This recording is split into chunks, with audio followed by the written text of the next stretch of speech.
Hello everyone, क्या हाल चाल। Welcome to my channel. ये वीडियो उन सभी बच्चों के लिए रेलेवेंट है जो नीट 2023 की तैयारी करने की सोच रहे हैं, और या वो बच्चे जो उन्होंने नीट 2022 का एग्जाम दिया और अभी डिलेमा में है कि उनको नीट 2023 की तैयारी करना चाहिए या नहीं करना चाहिए। ठीक है, जब आप किसी जंग में जाते हो, जब आप कहीं लड़ने जाते हो, तो बैकग्राउंड हिस्ट्री या बैकग्राउंड वेरिफिकेशन बहुत इंपॉर्टेंट होता है। आपको आपके दुश्मन के बारे में जानना होना चाहिए, राइट। तो नीट 2023 के बारे में पहले आप सब कुछ जानिए, फिर मैं आपको पूरा परफेक्ट प्लान बनाऊंगा कि कैसे आप उसको एग्जीक्यूट कर सकते हैं। मैं ये भी बात करूंगा कि आपको एक्चुअली नीट 2023 देना भी चाहिए, नहीं देना चाहिए, कहां से पढ़ना चाहिए, कितनी देर पढ़ना चाहिए, कैसे पढ़ना चाहिए, इन सब पे हम बात करेंगे। बेटा, इस बार एनटीए को मौका नहीं देना है। इस बार उनको बोलो भाई तुमको डिफिकल्ट पेपर सेट करना है, तुमको लेंदी पेपर सेट करना है, तुमको सारे स्टेटमेंट बेस्ड क्वेश्चन डालना है, तुमको सारे सेशन रीजन क्वेश्चन डालना है, डालो। मैं अपनी स्पीड, मैं अपनी एक्यूरेसी और मैं अपना कॉन्सेप्ट इतना स्ट्रांग कर लूंगा रगड़ के कि मैं एक भी क्वेश्चन मिस नहीं करूंगा। This is the promise that you have to make. ठीक है, रिलाई ही नहीं करना पेपर इजी है, पेपर डिफिकल्ट है, इतना तो हमको पता है। पेपर एनसीईआरटी से एनसीईआरटी चाट जाएंगे, खूब सारा रिवीजन करेंगे और अपना एफिशिएंसी इंप्रूव कर देंगे, काम खत्म। ठीक है, तो इस बार सिर्फ क्रैश कोर्स से या लेट डिसीजन लेने से काम नहीं चलेगा, पूरे साल हमको रगड़ना पड़ेगा। तो एवरी डे इज क्रूशियल। तो अगर आपको ड्रॉप लेना है या नहीं लेना, उसका डिसीजन आज लो। डिलेमा में रहोगे, फिर जंग की मैदान में पीछे छूट जाओगे, फिर कॉम्पिटिटिव मैदान में पीछे रह जाओगे। ठीक है, मुझे पता है तुम्हारा मेंटल ब्रेकडाउन होगा, तुम्हारा हार्ट ब्रेक हुआ होगा, सब कुछ हुआ होगा, बट अब गिर के झाड़ो अपने आप को, उठो आगे, और जो मुसीबत है उसको हेड ऑन फेस करो। ठीक है, आज रेस्ट कर लिया आपने, कल से फिर से शुरू करो, अच्छे से शुरू करो। ठीक है, तो ध्यान से इस पूरे वीडियो को देखना and then you will realise कि मैं क्या बात कर रहा हूं। सबसे पहले एग्जाम के बारे में समझो। बेटा देखो, अब ये सबसे पहला सवाल कि एग्जाम नीट 2022 का कब होगा। बहुत बच्चे पूछ रहे हैं नीट 2022 का सर एग्जाम कब होगा। तो बेटा, जैसा कि आपने देखा था धर्मेंद्र प्रधान सर का जो पिछले साल का ट्वीट था और पिछले साल का जो प्रेस रिलीज था, उसमें साफ साफ उन्होंने कहा था कि we are fixing the exam cycle. इसीलिए नीट 2022 भी पोस्टपोन नहीं हुआ। वो एग्जाम साइकिल को वापस अपने जो एग्जिस्टिंग एग्जाम साइकिल था मई जून में लाना चाहते हैं। तो आपको टाइम 10 महीने का ही मिलेगा अभी से। ठीक है, काउंसलिंग का इंतजार करोगे, फिर फंस जाओगे और फिर तुम पोस्टपोन चिल्लाओगे। तो ये मान के चलो आपका नीट का एग्जाम मई में होना है और आपको अपना सिलेबस जनवरी तक खत्म करना है, तभी मल्टीपल 3 से 4 बार रिवीजन होगा। इस बार मत करना ये कि हम रिवीजन पहले कर लेंगे, हम ये कर लेंगे, हम क्रैश कोर्स के सारे रहेंगे, हम अभी तक कुछ नहीं पढ़ा तो क्या करेंगे, इस सब चक्कर में एकदम नहीं पढ़ना। आज से शुरू करना है और कोशिश करना है कि हम जनवरी तक अपना सिलेबस खत्म कर लें, हम जनवरी तक अपना सिलेबस खत्म कर लें। ठीक है, अच्छा, दूसरे बच्चे पूछ रहे हैं सर मोड ऑफ एग्जाम क्या होगा, ऑनलाइन या ऑफलाइन होगा। देखो बेटा, अभी इस पे क्लैरिटी नहीं है। ये अगेन उसी ट्वीट में धर्मेंद्र प्रधान सर का था कि एग्जाम को ऑनलाइन कराया जाए और एग्जाम को 2 बार कराया जाए। ठीक है, बट जहां तक मेरा जानकारी कहता है कि नीट एग्जाम बहुत बड़ा एग्जाम है। ठीक है, तो उसका इंफ्रास्ट्रक्चर डेवलप करना बहुत मुश्किल है। तो इतने शॉर्ट टाइम में अभी ये काउंसलिंग कराएंगे, फिर काउंसलिंग के बाद कॉलेज अलॉटमेंट होगा, तो उतना टाइम फ्रेम नहीं है कि नीट 2023 के लिए ये ऑनलाइन इंफ्रास्ट्रक्चर डेवलप कर पाए। तो मेरे हिसाब से एग्जाम ऑफलाइन होगा और एक बार ही होगा। ठीक है, क्योंकि बहुत बच्चे इन्वॉल्व हैं। जैसे जेई के लिए करना बहुत आसान है, नीट के लिए करना बहुत आसान नहीं है। तो इसको काट दो ऑनलाइन को। मेरे हिसाब से अगर कुछ चेंज होता है तो हमें वर्ष के लिए भी प्रिपेयर रहना है, बट अभी के हिसाब से मैं बता रहा हूं पेपर ऑफलाइन होगा, तो आप ऑफलाइन के हिसाब से ही तैयारी कीजिए। ठीक है, क्या नीट का कोई अटेम्प्ट है, नंबर ऑफ अटेम्प्ट? नहीं बेटा, कोई अटेम्प्ट नहीं है। आप कितनी बार भी नीट का एग्जाम दे सकते हैं and there is no upper age limit also. ठीक है, पेपर डिफिकल्टी लेवल क्या होगा बेटा? पेपर डिफिकल्टी लेवल जो इस साल आया है इसी के पार होगा, मतलब इसी के एट पार होगा। तो जैसे कॉन्सेप्चुअल क्वेश्चन पे ज्यादा तवज्जो दी जाएगी, डायरेक्ट क्वेश्चन थोड़े कम हो सकते हैं। अगर होते डायरेक्ट क्वेश्चन तो बहुत अच्छा है, we have to be prepared for the worst, है ना। तो हम क्या करेंगे, हम मॉडरेट लेवल के क्वेश्चन की प्रैक्टिस करेंगे। तो अब जो मैं सारे टेस्ट सीरीज आपको दूंगा, अभी मैं आपके जितने टेस्ट सीरीज बनाता था बहुत इजी टेस्ट सीरीज बनाता था, अब मैं आपके जो सारे टेस्ट सीरीज है वो मॉडरेट लेवल के बनाऊंगा और आपकी एफिशिएंसी को वहां पे बूस्ट करने की कोशिश करूंगा। ठीक है, अभी लगभग 92,000 सीट थे, 3-4 हजार सीट और बढ़ जाएगा, तो number of seats will increase. ठीक है, प्लस एक अभी एनएमसी का नोटिफिकेशन आया कि 50% प्राइवेट मेडिकल कॉलेज में भी सरकारी फीस पे एडमिशन हो जाएगी। तो ये भी एक बहुत बड़ा वरदान होगा, या तो वो इस साल से हो सकता है वो, या अगले साल से तो 100% हो जाएगा। ठीक है, तो अगर इस साल नहीं भी होता वो 50% प्राइवेट मेडिकल कॉलेज वाला, तो अगले साल तो 100% हो जाता, तो अगले साल आपकी सीट्स बढ़ जाएंगे। Number of students appeared obviously बढ़ेंगे। अगर आज 18.5 लाख है तो ये लगभग 20 लाख तक का आंकड़ा छू सकते हैं। तो ये आपके एग्जाम आपके दुश्मन के बारे में है। अब इसको कॉम्बैट कैसे करना है इस पे हम बात करते हैं। ठीक है, तो उसके पहले एक इंपॉर्टेंट चीज, क्या आपको नीट 2023 की तैयारी करनी चाहिए? Is it worth the wait कि मैं एक साल और अपने आप को घिसूं, एक साल उस फेज पे जाऊं? मुझे पता है वो ड्रॉप का टाइम बहुत खराब होता है, दिल पे क्या बीतता है ना उस ड्रॉप के टाइम पे, दर्द में पड़ोसी ताना देते हैं, घर वाले ताना देते हैं, सब देते हैं, मैंने किया है ना बेटा, मुझे पता है वो ड्रॉप का दर्द क्या होता है, वो नकारे वाली जो फीलिंग आती है वो क्या होती है, मुझे पता है। ठीक है, बट क्या वो दर्द मैं एक साल और बर्दाश्त कर सकता हूं, या मैं अपने सपनों को छोड़ के भागना चाहता हूं? तो इसका सवाल पहला है, कितना पैशनेट हो तुम डॉक्टर बनने के लिए? क्या तुमको डॉक्टर ही बनना था, सपना था तुम्हारा? अगर हां तो बेटा जिंदगी भर रिग्रेट करोगे अगर आज हार मान ली तो। अगर पैशनेट नहीं हो तो कुछ भी कर लो, कोई दिक्कत नहीं। जैसे मैं अगर रहता, मैं अगर मेरा फर्स्ट ड्रॉप में नहीं होता, मैं छोड़ देता, मैं नहीं करता, क्योंकि मुझे कोई पैशनेट था ही नहीं, मैं तो जिद में डॉक्टर बना। ठीक है, आप अगर पैशनेट हैं डॉक्टर बनने के लिए, ठीक है, आपको एक यही करना था आपको जिंदगी में, तो फिर तो गलती कर दोगे। ठीक है, ठीक है, तो एक चीज समझो, अगर आप 500 नंबर से ज्यादा स्कोर किया आपने, मान लो तुम्हारा सेकंड ड्रॉप है, थर्ड ड्रॉप है, फोर्थ ड्रॉप है, आई डोंट केयर, आपको ड्रॉप लेना चाहिए। ठीक है, आपको ड्रॉप लेना चाहिए, क्योंकि इतना मंजिल के करीब आके फिर छोड़ दोगे ना तो दिक्कत हो जाएगा। तो जो भी बच्चे हैं जो 500 प्लस लाए हैं, ठीक है, और वो सोच रहे नहीं सर अब तो नहीं होगा, थर्ड अटेम्प्ट हो गया मेरा नहीं हो रहा, बेटा आप गलती कर रहे हो, मैं बता रहा हूं बड़े भाई की तरह, मैं आपको समझा रहा हूं, आप गलती कर रहे हो, you should go ahead and take drop. ठीक, for people scoring less than 200 marks, आप पूछ लो भैया क्या, कि क्या क्यों हुआ ऐसा? भाई देखो पेपर डिफिकल्ट था, इतना डिफिकल्ट थोड़ी था कि तुम्हारे 200 नंबर आएंगे, यानी तुमने पढ़ाई नहीं की थी। क्यों नहीं की थी पढ़ाई, उसका जवाब देख लो।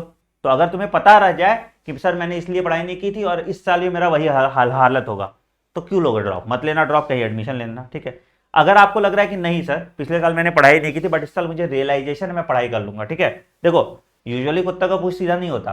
तुम अगर इस साल तुमने प्रोक्रेस्टिनेट किया, तुम अगले साल भी यही एक्टिविज्म प्रोक्रेस्टिनेशन करोगे। ठीक है, तो फिर तो ड्रॉप क्यों लोगे? घर वालों का पैसा बर्बाद करोगे, सब कुछ खराब करोगे। ठीक है, तो अगर तुम सीरियस हो सकते हो, इन सब मोह माया से दूर जा सकते हो, पोस्टपोन, ये एक्टिविज्म, ये अच्छा काम कर रहा है, ये बुरा काम कर रहा है, ये पैसे पे बिक गया, ये सब जो अगर यूट्यूब पे जो चलता है कार्यक्रम, अगर इनसे दूर जा सकते हो और sincerely single point agenda NEET exam को रख के पढ़ सकते हो, तो ही ड्रॉप लीजिएगा, नहीं तो ना अपना समय वेस्ट कीजिए, ना अपने घर वालों का मेहनत और पैसा वेस्ट कीजिए। ठीक है, जो बच्चे 300 से 500 नंबर ला रहे हैं उनको भी पूछना चाहिए व्हाट वेंट रॉन्ग। देखो जो 500 ला रहे हैं उनका मैं समझता हूं उनको 600 आ जाता इस एग्जाम के कारण। ठीक है, बट अभी जो बच्चे 300 से 500 पे 300, 350, 400 ला रहे हैं, क्या गलती हुई?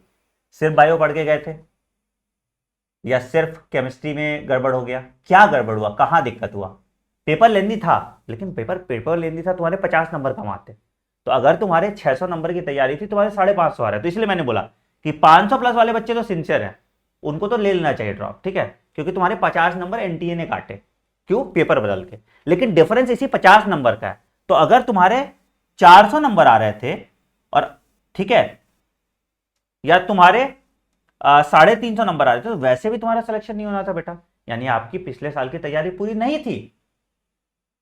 तो क्या सोचा आपने, क्यों तैयारी आपकी पूरी नहीं थी? उसका जवाब ढूंढो। क्या आपकी फिजिक्स कमजोर रहेगी? क्या आपको टीचर अच्छा नहीं मिला?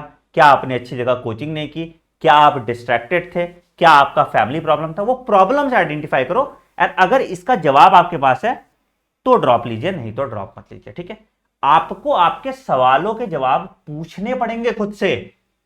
आपको यह देखना पड़ेगा कि आपने जो गलतियां की आप उनको नहीं दोहराओ। देखो एक गलती सबको माफ है अगर वो गलती नहीं है, सेम गलती दोहराओगे तो तुम खुद को माफ नहीं कर पाओगे, ये ध्यान रखना। मैं बहुत साफ साफ बोल रहा हूं। तो अगर आपने प्रोक्रेस्टिनेट किया तो क्या गारंटी है कि इस बार तुम प्रोक्रेस्टिनेट नहीं करोगे? कोई है तुमको संभालने वाला? कोई है ध्यान रखने वाला कि तुम भटको नहीं? फिर से वही कर देना, he is the best, he is the best, he is the best करने लगता। ठीक है, अरे वो तो कितना बढ़िया काम कर रहा है, तो देव मानुष है ना, ये सब आप फोकस अपने ऊपर रखिए। एक्टिविज्म तब कर लीजिएगा जब आप जिंदगी में कुछ कर लें, राइट। तो ये चीज आपको ध्यान में रखना है, ठीक है। अगर इनके जवाब आपके हाँ है, आपके पास इनका सॉल्यूशन है, तो you should take a drop. देखो MBBS is a very noble profession. जिन लोगों को एक्चुअली डॉक्टर बनना होता है, उनको वो सर्ज ऑफ एड्रेनलिन देता है, उनको वो खुशी देता है। आई हैव सीन पीपल जो सक्सेसफुल नहीं हो पाए, जो डॉक्टर नहीं बन पाए, उनके मन में एक खटस रह जाता है उसमें, ठीक है। तो do not settle down for other career options अगर आपका सपना ये है, क्योंकि फिर तो पूरी जिंदगी तुम फ्रस्ट्रेटेड रहोगे, ठीक है। You will not like the job that you are doing, ठीक है, और हमेशा परेशान रहोगे। तो ये चीज ध्यान रखना, ठीक है। चलो, तो अगर आपको ड्रॉप लेना है तो आप कहां से क्या पढ़ना चाहते हैं, उन सब पे मैं आपको ऑप्शन दे देता हूं, ठीक है। तो अगर आप कोचिंग कर रहे हैं तो कोचिंग आप ऑफलाइन कर सकते हैं, ऑनलाइन कर सकते हैं, और आपका जो है यूट्यूब पे कर सकते हैं, ठीक है। अब ये तीनों ऑप्शंस अच्छे हैं। देखो बेटा, ऑफलाइन भी अच्छा है, ऑनलाइन भी अच्छा है, और यूट्यूब भी अच्छा है। क्या है भैया यहां पे डिफरेंस पैसे का है, ठीक है। अगर मान लो ऑफलाइन कोचिंग की आप बात करोगे, ऑफलाइन कोचिंग आपको रहना खर्चा सब मिला के 1.5 लाख के आसपास पड़ेगा, ठीक है। ज्यादा ही पड़ सकता है, 1.5 लाख से 2 लाख का खर्चा होगा, depending on which city you are. कहीं भी ऑफलाइन कर रहे हो, मैं नाम नहीं बोल रहा हूं किसी इंस्टीट्यूट या किसी का, जहां भी आप ऑफलाइन कर रहे हो, रहना खाना सब मिला के आपको 1.5 लाख 2 लाख रुपए पड़ेगा। अगर आप उसी सिटी में रहते हो तो ये आपको 1 लाख के आसपास पड़ेगा, अगर सिर्फ आप ये कर रहे हो, ठीक है। ऑनलाइन की बात करेंगे, ऑनलाइन में अनअकैडमी की बात करूंगा, तो प्लस आपका अप्रोक्सीमेटली 34999 का पड़ता है, ठीक है, और आइकॉनिक आपका लगभग 54999 का पड़ता है। अभी पड़ रहा है ये, जब आपको 20% डिस्काउंट मिल रहा है तो, ठीक है। और दूसरा तीसरा है कि आपने यूट्यूब से पढ़ लिया, यूट्यूब जो एब्सोल्युटली फ्री है, ठीक है। ये 3 ऑप्शन आपके पास है। अब बोलोगे सर मुझे कौन सा ऑप्शन चूज करना चाहिए, ये आपको पता है इसका जवाब। कैसे? तो आपको पता है अगर यूट्यूब से तुम पढ़ रहे हो तो you have to be very very very mentally strong, बहुत स्ट्रांग हो तुम मेंटली, ठीक है। अब यूट्यूब को लोग ने डस्टबिन बना के रख दिया है, ठीक है। कोई भी आके कुछ भी बोल रहा है, तुमको नोटिफिकेशन भी आ जाता है, तुम देखते हो, तुम गुमराह हो जाते हो, ठीक है। तो यहां ना आपको डिस्ट्रैक्शन बहुत ज्यादा, मतलब there is a very little probability कि तुम यूट्यूब पे सिंसियर होके रेगुलर होके पढ़ोगे, ठीक है, क्योंकि कोई देखने वाला नहीं है तुमको, आगे पीछे कुछ नहीं है। तुमने पढ़ा ना मेरे साथ यूट्यूब पे, है ना। ऐसा तो नहीं है मैंने कंटेंट नहीं दिया यूट्यूब पे, सब कुछ पढ़ा दिया, सीक्वेंशियल क्वेश्चन पेपर सब कुछ करा दिया। अब मॉक टेस्ट हम कराते हैं, हम यूट्यूब पे कराते हैं, क्या फायदा होता है उसका? मतलब तुम टेस्ट नहीं दे पाते हो, तुम्हारा मुझे पता ही नहीं है तुम ट्रैक रिकॉर्ड कैसा कर रहे हो, कहां गलती करो। देखो जब तक मुझे पता नहीं है तुम गलती कहां से कर रहे हो, तो मैं कैसे बताऊंगा कि सॉल्यूशन उसका कहां पे है, ठीक है। तो ये सब प्रॉब्लम यूट्यूब पे होता है। तो अगर तुम बिल्कुल भी गरीब हो, मतलब बिल्कुल अफोर्ड नहीं कर सकते तो आप यूट्यूब से पढ़िए, मैं आपको यूट्यूब पे पढ़ाऊंगा, ठीक है। ऐसा नहीं है मैं मेरा कोई 23 का बैच नहीं आएगा, बिल्कुल मेरा तीनों जगह 23 का बैच आएगा, ऑनलाइन ऑफलाइन और यूट्यूब तीनों पे आएगा, ठीक है। तो मैं आपको 2023 के लिए पढ़ाऊंगा, बिल्कुल 24 के लिए पढ़ाऊंगा, ऐसा कोई दिक्कत नहीं है जो मैं कर रहा हूं। बट आपको यहां पे सेल्फ मोटिवेटेड रहना होगा, आपको यहां पे खुद से शेड्यूल बनाना होगा, आपको यहां पे सब कुछ खुद से जुगाड़ना होगा, आपको यहां पे डाउट नहीं मिलेगा, ठीक है। अच्छा, दूसरा बच्चा है जो नहीं ट्रैवल कर सकता, मम्मी पापा अलाउ नहीं करेंगे उसको ऑफलाइन जाने के लिए, या मतलब तो वो ऑनलाइन करना चाहता है। Online is equivalent to offline, ठीक है। बस सिर्फ इसमें इतना हो जाता है कि यहाँ पे हम आपका ध्यान भी रख लेते हैं, हम आपका ट्रैक भी कर पाते हैं, सब कुछ कर पाते हैं। तो आप अपने घर पे, घर के कन्वीनियंस में आप ऑनलाइन पढ़ लेते हैं, मतलब ठीक है, बिल्कुल आप अपने घर के कन्वीनियंस में फिक्स्ड ग्रुप में, फोकस ग्रुप में, ठीक है, लिमिटेड बच्चे के बैच में, डाउट क्लियरिंग के साथ, मतलब सब कुछ नेम अ थिंग जो ऑफलाइन में होता है वो सब ऑनलाइन में होता है, ऐसा कोई डिफरेंस नहीं है ऑफलाइन और ऑनलाइन में। तो ये आप सब कुछ कर सकते हैं यहाँ पे, ठीक है। तो अगर तुम ऑनलाइन जा रहे हो तो मेरा बैच आ रहा है एकलव्य बैच, ठीक है। तो यहाँ पे देख लो सारी जो टीम उम्मीद की थी वो आपको पढ़ा रही है, ठीक है। 24/7 डाउट असिस्टेंट आपको मिलेगा, पर्सनल मेंटरशिप मेरी वीकली, मैं वीकली आपसे बात करूंगा, ठीक है। फिजिक्स केमिस्ट्री और बायोलॉजी पूरा स्टडी मटेरियल आपको बहुत अमेजिंग स्टडी मटेरियल, नोट्स 2.0 जो फंडा बॉक्स में जिससे हमने क्रैश कोर्स पढ़ाया उसी स्टडी मटेरियल आपको मिलेगा। 21 जुलाई को ये बैच है, इनरोल कर लेना रेफरल कोड आनंद यूज करके, एंड आपको 20% डिस्काउंट मिल जाएगा, ठीक है। जैसे ही आप रेफरल कोड आनंद यूज करोगे आपको 20% का डिस्काउंट मिल जाएगा अभी। तो इस नंबर पे फोन कर लो 730303 88,743। तो आपको क्या है कि इन पे 20% का डिस्काउंट मिल जाएगा, कोई भी रेफरल कोड आप यूज करते हो आने। ठीक है, ये आपका ऑनलाइन बैच के लिए। ठीक है, अच्छा सर क्या आप ऑफलाइन भी पढ़ाएंगे? बेटा नोएडा सेंटर पे मैं ऑफलाइन भी आपको पढ़ाऊंगा। ठीक है, अच्छा तो सर मैं ऑनलाइन पढ़ूं आपसे कि ऑफलाइन पढ़ूं, ये आपका कॉल है। बट सब्सक्रिप्शन तुम एकलव्य बैच में ही इनरोल करोगे। अभी ऑनलाइन भी पढ़ना है तुमको, चाहे मुझसे ऑफलाइन पढ़ना है, मैं डिफरेंस आपका वहां पे सेटल कर दूंगा। ठीक है, तो ऑफलाइन की फीस मान लो कि आपकी 85,000 आती है स्कॉलरशिप वगैरह के बाद, और ऑनलाइन की फीस आपकी मान लो 34,999। तो अभी तुम 34,999 पे कर दो। ठीक है, और बैच शुरू कर दो। फिर जैसे ही ऑफलाइन रजिस्ट्रेशन होगा, हम ऑनलाइन बच्चों में से ही ऑफलाइन के लिए सेलेक्ट करेंगे। ठीक है, तो अगर आपको ऑफलाइन मुझसे पढ़ना है तो भी आपको यही बैच इनरोल करना है। कौन सा बैच? एकलव्य बैच ही इनरोल करना है। ठीक है, तो ये कंफ्यूज मत होना। ठीक है, तो 3499 का भी आप सब्सक्रिप्शन लीजिए, जो भी इसका डिफरेंस अमाउंट होगा वो आपको यहां पे ऑफलाइन के लिए मिल जाएगा, तो परेशान नहीं होना उसके लिए। ठीक है, ये हो गया आपका कोचिंग का पूरा तामझाम। अच्छा क्यों आपको ऑफलाइन लेना चाहिए? अगर किसी बच्चे को, देखो ऑफलाइन में तुम मेरे शक्ल सामने रहोगे। ठीक है, तो मैं चाटा वाटा ही मार सकता हूं तुम्हें, सब कुछ एकदम बिल्कुल मतलब क्लोज फोकस ग्रुप में मेरे सामने पढ़ोगे, तो मैं जबरदस्ती तुम्हारा सिलेक्शन कराऊंगा। ठीक है, तो वहां सुपर 100 बैच आपका चल रहा होगा। ठीक, चलो अब आते हैं किताबों की बात करें, बुक्स एंड रिसोर्सेज, क्या फिजिक्स कैसे पढ़ना चाहिए, केमिस्ट्री कैसे पढ़ना चाहिए, बायोलॉजी कैसे पढ़ना चाहिए। तो फिजिक्स के लिए बुक की बात करूंगा। देखो बेटा सेम हिसाब किताब है फिजिक्स में। किताब का आपको जरूरत नहीं, अगर आप कहीं भी कोचिंग पढ़ना है, किसी भी टीचर का पढ़ना है, तो उसके लेक्चर नोट्स पे फोकस करो। देखो आप किताब पढ़ने का टाइम नहीं होता। ठीक है, समझो कोई भी SC1 पढ़ के, ये पढ़ के, सिर्फ किताब पढ़ के बिना टीचर के तुम नहीं करोगे। ठीक है, तो जिस भी टीचर से पढ़ रहे हो उसके लेक्चर नोट से पढ़ो। ठीक है, सिर्फ डाउट या रेफरेंस के लिए बुक रखो। ठीक है, अगर मान लो मेरे किसी टॉपिक में डाउट है तो हम बुक पढ़ेंगे। ठीक है, तो डाउट या रेफरेंस के लिए बुक रख लो। सबसे अच्छी बुक जो है SC वर्मा, अगर तुम्हारे डाउट आ रहे हैं कहीं भी तो वहां से। ठीक है, बहुत अच्छी बात है।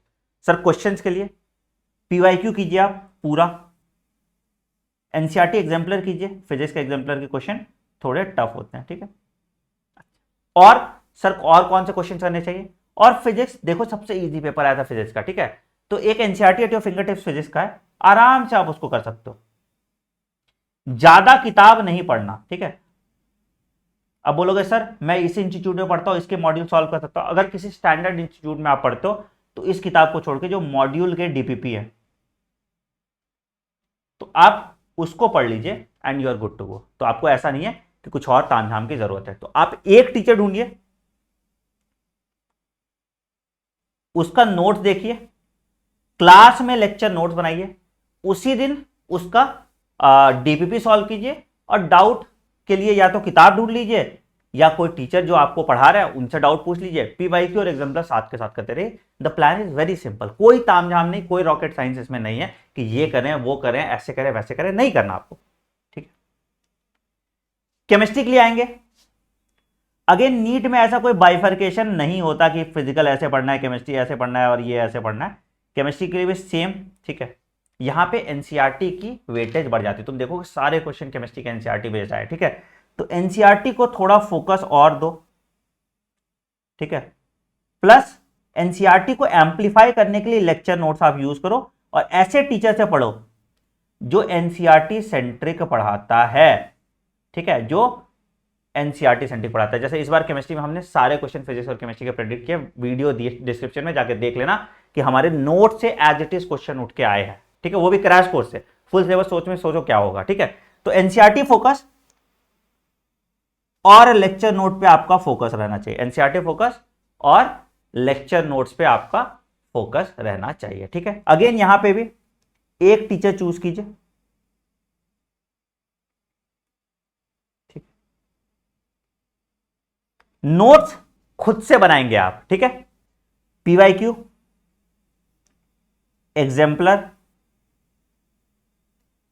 अगर आप किताब से सॉल्व कर रहे हैं तो NCERT at your finger tips इसका भी ले लो।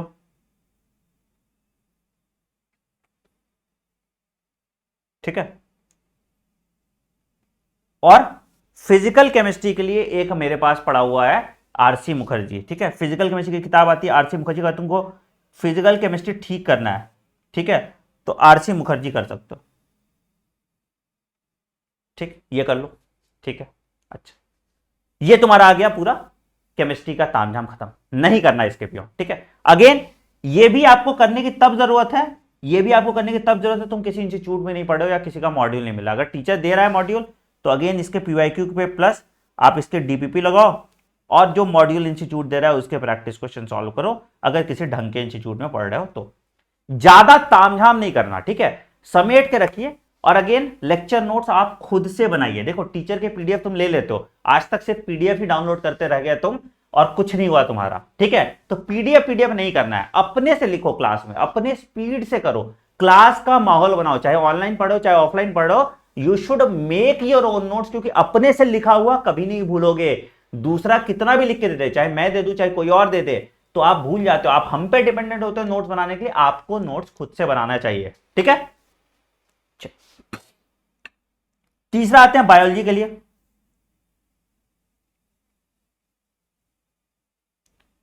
बायोलॉजी अगेन बेटा सेम पेपर एनसीईआरटी सेंट्रिक आता है, यहां कुछ नहीं करना, ठीक है। NCERT plus lecture note. तो इस बार मैं तुमको थोड़ा एम्पलीफाई करके पढ़ाऊंगा, पिछले साल मैं बिल्कुल कम पढ़ाता था आपको, ठीक है, इस बार थोड़ा और ज्यादा मैं पढ़ाऊंगा। तो लेक्चर नोट्स आपके थोड़े बड़े होंगे, ठीक है, और उसमें एनसीईआरटी हाईलाइट कर दूंगा, एनसीईआरटी के समरी। तो आपका जो लेक्चर नोट्स बनेगा वो कैसा बनेगा मैं आपको बता देता हूं लेक्चर्स में, कि आपका डिटेल्ड लेक्चर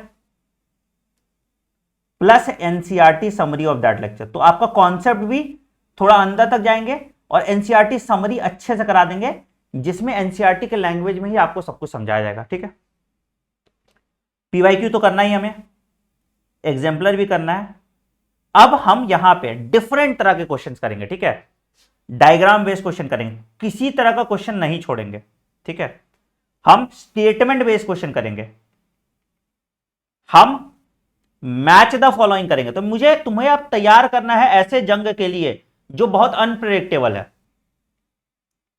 हम असर्शन रीजन क्वेश्चन करेंगे, तो जिस तरह से भी एंटी को घुमा के क्वेश्चन देना है, मैं वैसे क्वेश्चन तुम्हें प्रैक्टिस करा के रखूंगा। तो मैं सिलेबस तुम्हारा जल्दी खत्म कराऊंगा जनवरी तक, ठीक है, और उसके बाद हम 4 महीने सिर्फ रगड़ेंगे question question question question question question question. तो इस बार मत एक्सपेक्ट करना कि मेरा कोई क्रैश कोर्स का बैच आएगा, नहीं कर रहा मैं सिर्फ क्वेश्चन सीरीज कराऊंगा। मुझे जो बच्चा अभी ज्वाइन कर लेगा वही बच्चा करेगा, उसके बाद मेरा नहीं जिम्मेदारी है मेरा, क्योंकि क्रैश कोर्स में पढ़ाता हूं, आधा अधूरा पढ़ते हो तुम, आधा अधूरा करते हो, इस बार मुझे नहीं कराना, ठीक है। इस बार भी पेपर की नोट्स और मॉक टेस्ट से आया था बहुत सारा, तो अगले साल बस मैं कोशिश करूंगा जो तुमने पढ़ा है उसको तुम एग्जाम में इंप्लीमेंट भी कर पाओ। तो बायोलॉजी आप ऐसे पढ़ोगे और मुझसे पढ़ोगे इस तरह से। तैयार हो? तैयार हो? कमेंट सेक्शन में जरूर बताना, ठीक है। तो फिजिक्स केमिस्ट्री और बायोलॉजी का आपका मैंने बात की। अगला पॉइंट कि सर टाइम कितनी देर मुझे पढ़ना है, टाइम कितनी देर पढ़ना चाहिए दिन के। बेटा टाइम वाइम मत देखो आप, ठीक है। एवरेज आपको दिन के 5 घंटे निकालने हैं, 5 आवर स्टडी निकालना है, जिसमें एटलीस्ट 50% टाइम आपका सेल्फ स्टडी होना चाहिए, ठीक है, ठीक है। 50% टाइम आपका सेल्फ स्टडी होना चाहिए। एवरेज आपको मतलब 7 बचे 35 घंटे वीक का निकालना है। अगर आप संडे ब्रेक लेना चाहते हैं तो 6 दिन में आप अपना एवरेज वो बढ़ा दो, हर दिन 6 घंटे पढ़ लो, ठीक है। तो मतलब ऑन एन एवरेज आपका नहीं को भी तो क्या 7 5 जा 35 आवर्स पढ़ना चाहिए आपको, 35 आवर्स पर वीक, ठीक है। अभी धीरे धीरे करोगे तो लास्ट में परेशान नहीं आएगा, लास्ट में फंसोगे नहीं, ठीक है। अच्छा, क्या क्या चीज से आपको बच के रहना है अगर आप YouTube या ऑनलाइन है कहीं पे भी हैं, ठीक है, बच के रहना है। क्या? एक्टिविज्म से। मुझे नहीं पता दुनिया में क्या अच्छा बुरा हो रहा है, क्या खराब हो रहा है, ठीक है। मुझे नहीं अच्छा लग रहा तो मैं उसको नहीं फॉलो करूंगा, मैं ज्ञान नहीं दूंगा, ये अच्छा है, ये खराब है, ये बुरा है, ये बड़ा नेक काम कर रहा है, ये पैसे कमा रहा है, मुझे नहीं मतलब। तुम्हें लग रहा है वो पैसे कमा रहा है और तुम्हारा उससे भला हो रहा है तो बाद में देख लेंगे उसको। अभी जो खराब आदमी हो, मतलब तुमको टीचर का कैरेक्टर का क्या करना, हो सकता है दुनिया का खराब सबसे खराब टीचर हो, लेकिन वो तुमको पढ़ाता अगर अच्छा है और पैसे लेके ही पढ़ाता है तो तुम्हारा काम सॉल्व हो गया ना।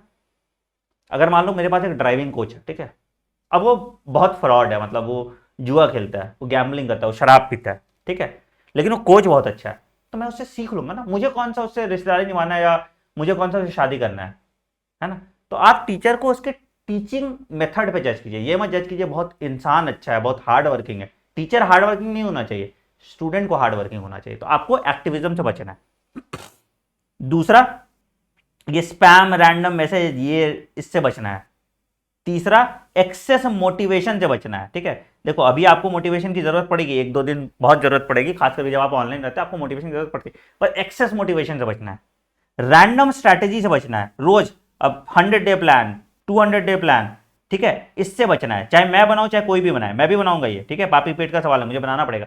बट आपको रैंडम, आपने एक आज की जो स्ट्रैटेजी देखी, ये तो पूरे साल की आखिरी स्ट्रैटेजी होनी चाहिए। फिर मैं रिवीजन स्ट्रैटेजी आपको जो बताऊंगा तब आप रिवीजन करना। पहले सिलेबस कंप्लीशन स्ट्रैटेजी ये जनवरी तक आपको यही करना है। तो आप कोई भी स्ट्रैटेजी वीडियो देखोगे, चाहे फिजिक्स केमिस्ट्री चाहे बायो का, वो जनवरी के बाद देखो। ठीक है, एक डिटेल वीडियो आपको मिल जाएगा, perfect study plan, perfect study plan for chemistry और परफेक्ट स्टडी प्लान बायो। ये 3 वीडियो देखने के बाद आप अब जनवरी में कोई स्ट्रैटेजी वीडियो दोगे। Your focus should be 5 hours of study, and उसमें से एटलीस्ट 50% टाइम आप अपने सेल्फ स्टडी को दोगे। बहुत सिंपल मेथड होता है पढ़ने का। आपने लेक्चर लिया, ठीक है, क्लास में नोट्स बनाए इसके, उसके बाद क्लास के बाद अगर टीचर ने एनसीईआरटी करा दिया फिर भी आप एक बार एनसीईआरटी देख लेंगे। अगर कुछ एनसीईआरटी में ऊपर नीचे है तो आप अगेन उसको अपने नोट्स में ऐड कर देंगे। उसके बाद इसके क्वेश्चन करेंगे। अगर इसका कोई डाउट है तो या तो आप उस डाउट को उसी दिन पूछ लें या उसको टीचर से नेक्स्ट क्लास में पूछ लें। ठीक है, और उस डाउट के लिए आपको एक मिस्टेक नोटबुक रख लेना। तो इससे आपका पूरा का पूरा प्रॉब्लम सॉल्व हो जाएगा। इससे आपका ये जो सारा जो तामझाम है ना, ये सारा तामझाम खत्म हो जाएगा। ठीक है, this is the simple aspect to study. चाहे आप ऑनलाइन पढ़ो, चाहे आप ऑफलाइन पढ़ो, चाहे आप यूट्यूब से पढ़ो, and you will work on it. ठीक है, तो जैसा कि मैंने बताया आपको इस तरह से सॉल्व करना। सेल्फ स्टडी के लिए मैंने आपको बता ही दिया, 50% टाइम आपको सेल्फ स्टडी में देना ही देना है। एटलीस्ट रोज खुद से पढ़ा हुआ है, हमेशा याद रहता था, 50% टाइम आपको खुद से देना है सेल्फ स्टडी के लिए। ठीक है, आप खुद ही नहीं पढ़ पाते हो, और ये सेल्फ स्टडी में दिन मत काटना। ठीक है, खुद से सेल्फ स्टडी के लिए देना है। फिर से मैं कीवर्ड बता रहा हूं, नोट्स खुद से बनाना है, सेल्फ स्टडी के लिए 50% टाइम देना है, पीवाईक्यू और एग्जाम्पलर बिल्कुल करना है, सिलेबस जनवरी तक खत्म करना है। एंड इन सारी बातों का आपने मान लिया तो आपका सिलेक्शन कोई नहीं रोक पाएगा। ठीक है, तो आज से शुरू हो जाओ, सिंसियरली काम करो, और 21 तारीख को मेरा बैच ज्वाइन कर लो। बिल्कुल अभी तुम्हारे कितना, आज 18 है, 19, 20, 21, 3 दिन बचा हुआ है। ठीक है, 21 तारीख को मेरा बैच ज्वाइन कर लो और आपको इनरोल यहां कर दिया जाएगा। एक्सक्लूसिव मेरा टेलीग्राम ग्रुप है जो इस बैच के साथ आपको मिल जाएगा। रेफरल कोड आनंद यूज कर लेना या इस नंबर पे कॉल कर लो कोई भी डाउट है तो। I see you in class, take care, bye bye, have a great day. Thank you so much for all your love and support, और हम बहुत अच्छा करेंगे और नीट फोड़ेंगे। Take care, bye bye. हारना नहीं है, और जब तक फोड़ेंगे नहीं तब तक छोड़ेंगे नहीं। Take care, bye bye, have a great day. Thank you.